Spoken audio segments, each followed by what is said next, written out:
Aloha kako inapua o ko'uhonua. Basically what that means is, hello children of the world, it is I, Hulu.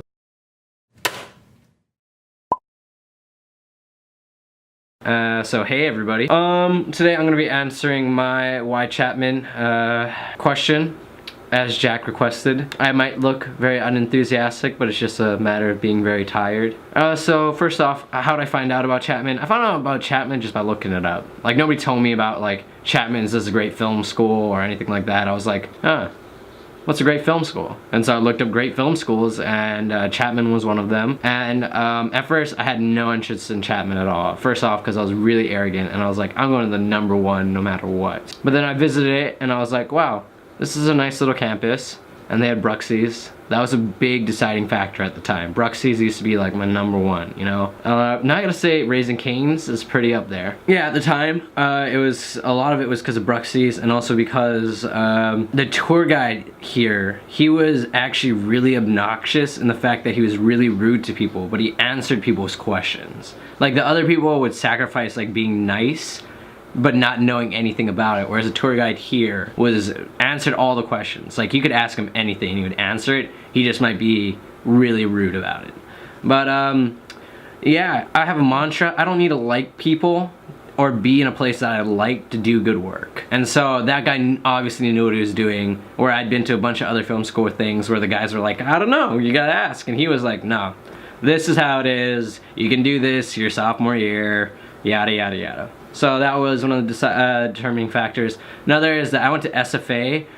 Neither Tori or Joey has mentioned this, but yeah, I went to that too. I was actually Joey's roommate. And I want, Jack, when you edit this, I want it in the video in like big letters, like right here. You can even cover my face right here too. And right down here, Joey was Hulu's roommate. Yeah, he was my roommate and he didn't mention me in his, that was mean. That hurt me a little bit, not gonna lie. Yeah, I went to SFA and I really liked this campus. It became like my #2 choice. My #1 choice was USC, just because it looked like my sister was gonna go there because they offered her like a special program where she would have gone in my senior year. She would have gone in as a freshman. We're twins. I don't know if this has ever come up on the show. I'm a twin. But as time went on, I think I really kind of, as long as I got in Chapman, I would have been happy, no matter what. Considering the film schools, as long as I wanted to film. Chapman was up there on my top choices, so yeah. When I got in, it was a huge relief. I just sat down in the middle of a walkway right after school, because I knew that it was about to come out. I sat down, I saw that I had the email. I'd been like stressing about it all day, because I knew it was supposed to come out, because people had been telling me about their acceptance letters. Via this like SFA chat. And I sat down, there was nobody around, which is weird, and I opened up the email and a bunch of balloons came out, and I was like, oh, I'm in.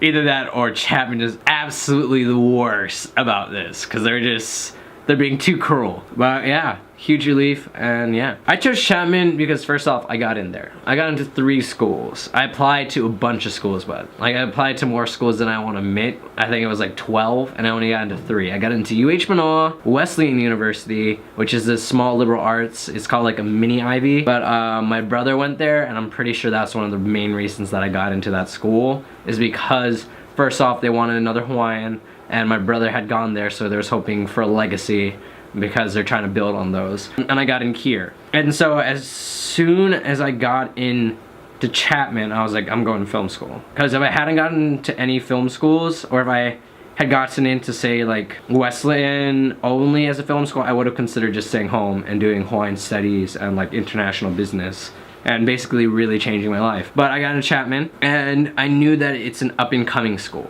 Like, it's not known as the #1 right now, but there's a lot of kids who are getting into the school that really should have gotten into USC or UCLA. Like, they're really imaginative and they're great. It's just the fact that they might not have the right connections. Like, their parents aren't the big executives, and so they're ending up here. Or there are these kids who are from big executive families, but instead of going to like USC, they have this understanding that Chapman is where a lot of new blood is coming. And so I understood that too. And Wesleyan would have been good for a resume, And it also been good just to like for a name drop, because within like an academic community, Wesleyan is known as this powerhouse. But first off, there is like very few Hawaiians up there, whereas I know Chapman has a little bit of Hawaiian population. Also, if you're Hawaiian and you're thinking about Chapman, come. Because next year, I will make sure that I will be here for you. And this isn't a racist thing. It's just everybody knows a Kanaka Maoli kid should always look out for one of their own. So if you're thinking about it and you're watching this video, just you find a way to contact me. I'm on Facebook. Just message me. Be like, hi, I'm an incoming freshman. And then give me like the state like motto. Like that would be a good way of making sure. Or something, I don't know. Actually, you don't need to make sure. If you're pretending, that's not a cool move anyway, but. And yeah, I will definitely try to make sure that you settle in better. I will try to answer as many questions as you can. Yeah. Anyway, I knew there was a population. Chapman is very proud of the fact they have a 1% Pacific Islander thing. And so I was like, hopefully I can find somebody who kind of understands my culture, because I knew no matter what, when I went away, it was going to be tough. It was going to be difficult. Because there's not going to be a lot of people that understand or even want to try to understand where I'm coming from. And so, yeah, I kind of summed that up with that. I don't know, young blood. I wanted to make films. I always wanted to be a storyteller. At first I wanted to be an actor, but that kind of fell through. Some of it is just not enough belief in oneself, I guess, when it came to acting. And other, I just understood that the film industry, it's not my time yet. I'm not gonna be a person that fits into roles until for another 20-30 years, and that's unfortunate, but it is what it is. Like, I don't have the same kind of facial features. I don't have the same kind of look, and I'm never gonna be that tall guy. I'm never gonna fit into the roles that they're thinking, because that field of film, the kind of things that I would fit into, it's not there yet. It's not around. And so I understood that, and I said, what else tells a story? Who else is storytellers in this modern world? And for a little while I considered being a writer, but my grammar is terrible, and I didn't want to do that. I think I can really consider doing photography a while. I really love photography, but I wanted to have a media that you can do so much more with. Because you can do a lot with photography, but you can also do, in my opinion, you can do more with video, because the sky's the limit. Because you have sound, you have movement, you have image, you have coloring, all these other things. And so yeah, that's why I chose, why I went here instead of like Wesleyan or UH Manoa.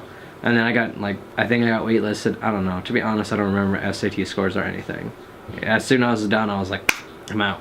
Difficulties I had getting here. I'm pretty sure my GPA and my SAT scores and all that, like, they were average. And obviously Chapman had a extremely high, extremely low acceptance rate. So that was obviously a thing. And for a while I really struggled for what I wanted to do for my entrance video. Like, I really, really struggled.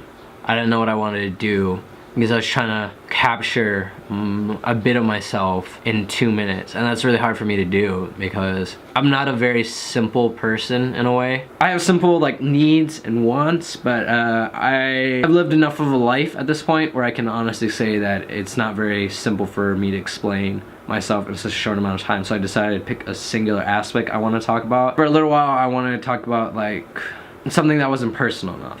I have a very hard time talking about personal things because I don't think it's anybody's business in a way, because I feel that we're losing privacy within the current world that we are, and that people should have that. And also when I try to talk about things, people a lot of times don't take it seriously, so I'm just like, whatever, it is what it is. But I decided to talk about home instead, because I can get personal about my home because I love it so much. And so I made the video about home and about a bunch of different things within it, and I turned that in, and that was kind of a struggle just on the fact that I was doing it all by myself. Filming, editing, all of that, but also just coming up with ideas. I had people who helped me, my teachers obviously and my friends, but it wasn't, they were there to, it was by myself. And it was something I hadn't done in such a long time, because I've been doing predominantly journalism stuff. I've been doing a lot of basically news and doc, but I hadn't made anything creative like that in a while, and I realized I still like that more than other things, because you could do so much more in a way. And so I made it, I turned it in, I got in Chapman, and then it was just understanding that no matter what, the next difficult thing that was gonna happen was that I was gonna go to a place that for 4 years I wasn't gonna enjoy seeing like no matter what. Like I was not gonna be happy being there because it's not home. And I don't mean that in like I get homesick. It's just the fact that there's not a lot of places on this world that compare. Even when I look at sunsets over here and people are like, wow, that's so beautiful, or they're looking at something and that's so beautiful. I grew up in such a beautiful place that it's like a downgrade, and it's understanding that. And while I appreciate when I go home even more, I'd already traveled enough to understand that that was the case. It wasn't like, oh wow, it's gonna be a huge change when I go there. It was me understanding like, this is gonna be a trip. It's gonna be difficult. And so I understood that going into it. And so it was also an understanding that like it was gonna be tough and difficult for people to understand like who I was, and being representative of my culture and my people and the place that I grew up from, and making it a positive representation, but also understanding that I am not the voice of all my people all the time. Like I was raised in a household that, while introduced, was very Hawaiian and local. My parents came from different backgrounds, and they tried very hard to make sure that I had different perspectives of things, and I was very educated, so I could take a look and I knew a lot about my culture, so I could always represent it well. But I'm not gonna know everything, and a lot of times people just don't want to know. And just being able to like swallow a lot of my pride and sometimes a lot of my voice, and understanding that just because you gotta pick your battles, you can't fight every time. When I was little, I used to fight all the time, but as you get older, you realize that that's not how you win along the way. It's about choosing and understanding that. And so understanding that. So if you're really any minority coming to Chapman, they might say that it's like a 60-40. That 40 minus 20% of that, because that's just another person checking another box. Like if you are really part of your culture, it's gonna be hard because people might be interested, but they're gonna say a lot of offensive things and not even realize it, because there's a lot of like diet racism on this campus. And I don't mean that in a negative way. It's just there's a lot of people who want to learn, they just don't understand what's offensive or not. And so you need to be able to understand that before you address it. And then there's also people that just really don't care, and you have to be able to be like, well, it is what it is, because they're not worth it. And understand that in your life, there's gonna be a lot of people it's just not worth it. Find the people, like the people in this suite, that are genuinely interested in learning things, and educate them, because they'll educate their kids, and so on and so forth, and you'll start to make the world a better place. And so yeah, that was some of the difficulties. Also getting Hawaiian food, actually just getting food in general. Yeah. Chapman has in a way lived up to my expectations. Like, how to explain this? It is a great school in a lot of ways, and it's an up-and-coming school, meaning that it's just gonna get better. But there's certain things you need to understand. If you are passionate and you're motivated, this school, it's gonna feel for that first year like you're not doing enough. Like you can go out on set every weekend, but when you come back, you're gonna feel like you're not personally making enough things. And that's perfectly fine. Like that's what a lot of us are facing in this suite right now, because we have a lot of ideas and we have a lot of passion, but the school wants to make sure that we learn the fundamentals correctly from the get-go, which is good, but it's gonna feel frustrating a little bit. They'll definitely teach you, you'll definitely learn a lot, but if you learn a lot about video back in high school, some of your classes are gonna feel repetitive. And so this first year, don't concentrate only on making films, concentrate more on an interdisciplinary and just making friends and meeting people and introducing yourself to new ideas, because that's one of the most important things about storytelling. And sometimes it's really hard to do that at Chapman. So you need to go out and find things. You gotta go out, maybe you need to go with your friends to LA, explore. Don't be afraid to be spontaneous, like do things. Other than that, Chapman, it's a pretty good school all around, and it's, while you might not feel like you're absolutely happy all the time, really it's a matter of perspective, because you can be happier just by thinking about it in like pseudoscience sense, and it will give you the tools to do more. You just have to wait, you have to be patient. After you know that, and you have to know that it's on the come up. So you're gonna be a part of that. You're gonna be part of the thing that makes Chapman known to the world. Other than that, thanks for watching and be awesome.